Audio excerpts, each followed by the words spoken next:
Hello and welcome to the Irish EV Owners Association YouTube channel.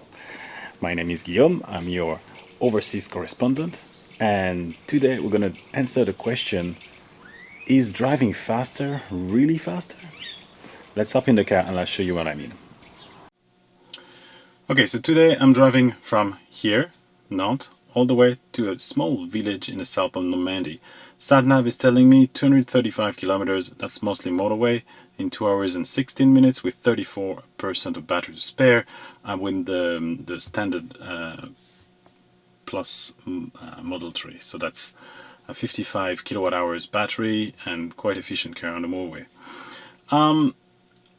I'm actually would top up in Le Mans because there's not many fast chargers near my destination, and so I would top up in Le Mans and then go back to the same route because I'm doing this return trip today, and then back to Nantes. And then when I keyed in this, I was like, you know what? How about avoiding a bit of tolls, because there's about 25 euro of toll each way. That's 50 euro. Usually I carpool, so which brings the cost down, but this time I decided yesterday evening just to do this trip, and I didn't have the time to find anyone to share the trip with. So I'm like, you know what, that's 50 euro of tolls plus 20 euro probably of charging. What about if I skip a couple of tolls? So I just went there and tried to see if I could avoid tolls. That's what I do in this one. This is Google Maps, so even if it's in a Tesla, you have the exact same result if you use Google Map on your phone. And here I'm 203 kilometers, so way less, and 58% to destination, which means I would come back with almost 20% battery. I can do 400 kilometers on a single range, a single tank. So just going through those small towns, the speed is quite slow. That's why I need 45 extra minutes per way. But I'm thinking, wait, you don't have to do this small detour to find the supercharger. You don't have the charging time. And, you know, it's the weekend, I have the time. And at the end of the day, it saves me 70 euro. So it's not nothing. So you know what? I'll do that, and I'll explain how this works and how you could apply it maybe to your EV.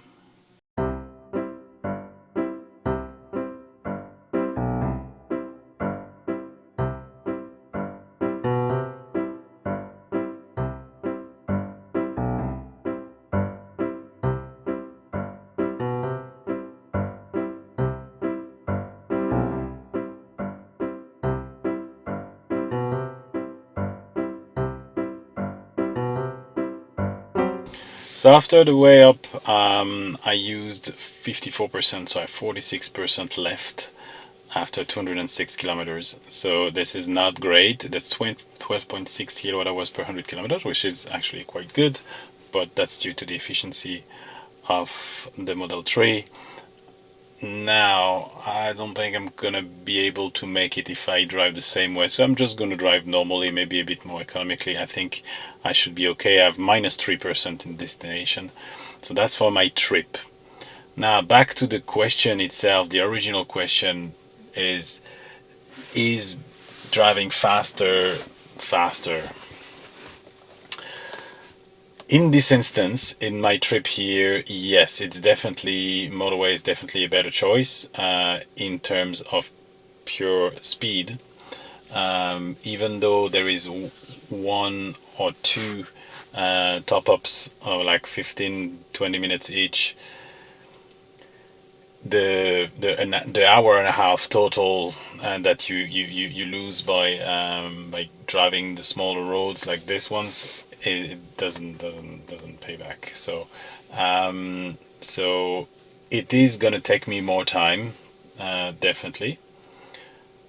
Now there is the economic element as well. So that depends on many things. It depends on the networks you use. It depends on the price you pay at home, etc., etc.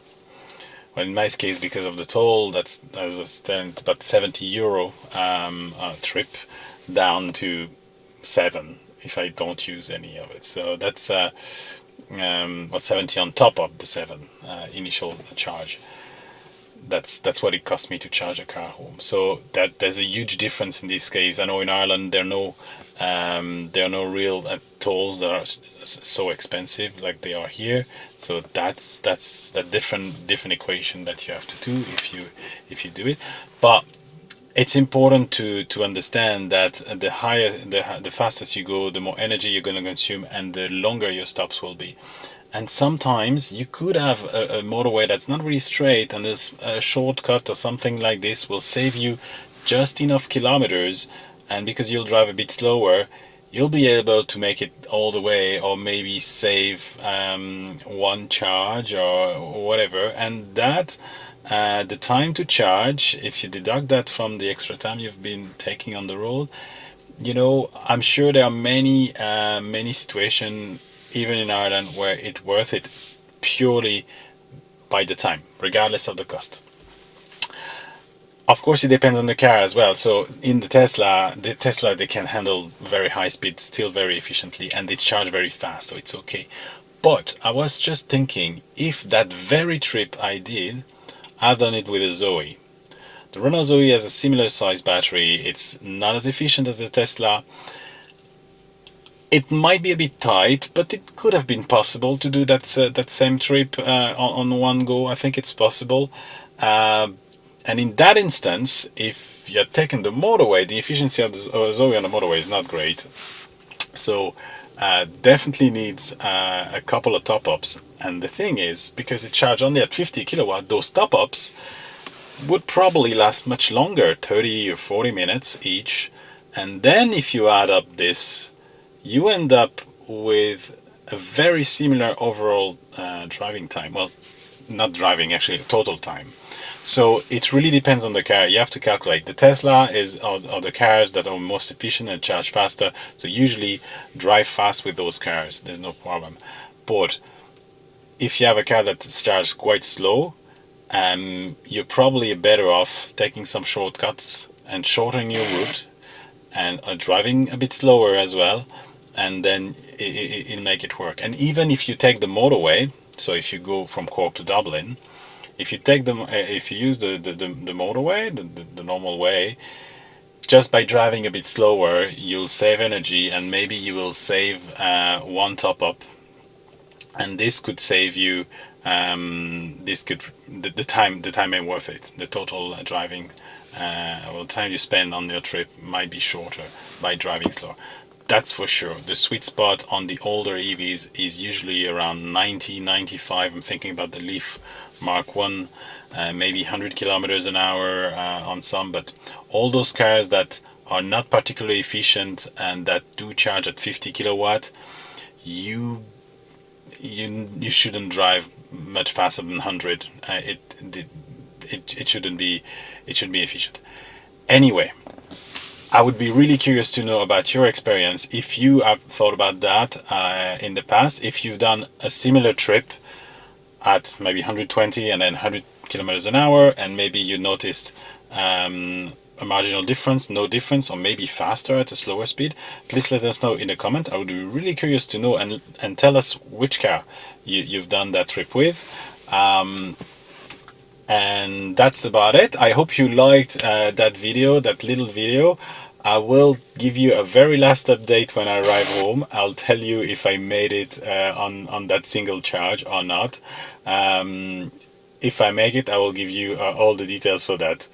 See you very soon.